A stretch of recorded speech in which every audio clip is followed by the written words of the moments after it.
Dialogue presentation ആണെന്ന് പറഞ്ഞാൽ ആദ്യം വേണ്ടത്. Dialogue preservation dialogue presentation. Dialogue presentation. അപ്പൊ ഞാനൊരു ഡയലോഗ് പറയും, അതിന്റെ ഭാവത്തിലും തീവ്രതയിലും നീ തിരിച്ചിങ്ങോട്ട് പറ. അതിൽ സൂപ്പർ ആയിട്ട് ഞാൻ പറയും. Okay, ready start action.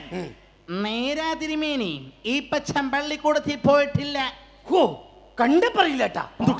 പാൻപെട്ടിൽ തട്ട് സൂസൊക്കെ ഉണ്ട്, പക്ഷെ സ്കൂളിൽ പോയിട്ടില്ല എന്ന് ആരും പറയും. ഇത് സിനിമയിലെ ഡയലോഗാണിത്. ആണാ? മരം വെട്ടുകാരനായിരുന്നു എന്റെ അപ്പൻ. എന്നാലും ആ പുള്ളി ഇത്രയും തീറ്റ തന്ന് വളർത്തിയില്ലോ. എടാ ഇത് സിനിമയുടെ ഡയലോഗാണിത്. കൺമുമ്പിൽ വെച്ച് എന്റെ അമ്മച്ചിയെ കയറി പിടിച്ച റേഞ്ചർ സാഹിബിന് ഒറ്റ വെട്ടിന് 2 തുണ്ടവാക്കിയിട്ട് എന്റെ അപ്പൻ ജയിലിൽ പോകുമ്പോ എനിക്കന്ന് 9 വയസ്സ്. അയ്യോടാ കുരുക്കടാച്ചി വാവ, 9 വയസ്സുള്ള വാവ. മെനകെട്ടവന് ഇത് സിനിമയിലെ ഡയലോഗാണിത്. അപ്പന്റെ ശവം കഴുമരത്തിൽ നിന്ന് തോണ്ടി കൈകളിലോട്ട് വാങ്ങുമ്പോ ദീ നീളത്തിൽ ഞൊളയ്ക്കുവാ തിരുമേനി പുഴുക്കള്. ഞൊളക്കിയ പുഴുക്കളെന്ന്. അത് തന്നെ. ആ പുഴു എന്ന് പറഞ്ഞ പോകുന്ന ഭാവം ഉണ്ടല്ലോ, ആ പുഴുവിന് നമുക്ക് ബൂസ്റ്റപ്പ് ചെയ്യണം. പൊക്കോണം. പുഴുവിന് ബൂസ്റ്റ് മേടിച്ചു കൊടുക്കാൻ.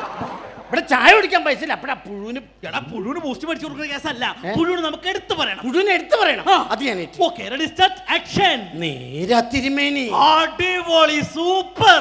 എന്റെ പുഴു സ്കൂളിൽ പോയിട്ടില്ല. മരം വെട്ടുകാരനായിരുന്നു എന്റെ പുഴു. എന്റെ പുഴുവിനെ കയറി പിടിച്ച റേഞ്ചർ സാഹിബിന് ഒറ്റ വെട്ടിന് 2 തുണ്ടാക്കിച്ച് എന്റെ പുഴു ജയിലിൽ പോകുമ്പോ എനിക്ക് അന്ന് 9 പുഴു. എങ്ങനെയുണ്ടാ പുഴു? പുഴു